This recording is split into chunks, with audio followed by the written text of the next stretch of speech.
এখানে আন্ডাবাজির উপরে দিছি হইল গিয়া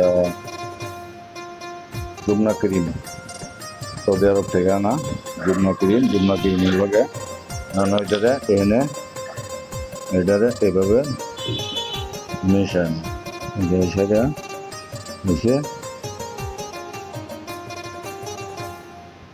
নেই এখানে মজিরা পরোটা দিলাম। পরোটা হালকা ঘিয়ে ভাজা এখন এটারে দিমু এটারে দিমু এখানে উব্বুত হয়েছে না, বাস পরে এটারে রোল করবো। রোল করলে হয়ে যাব স্যান্ডউইচ। এবং এটা আরও ইনগ্রিডিয়েন্টস দিমু, এটার ভিতরে একটু কেচাপ দিমু, চিলি সসের একটা কেচাপ আছে ওইটা দিমু, দিয়া সেটা ফাঁ করে এই যে হলো চা, এটা হলো চিনি ছাড়া। ধন্যবাদ।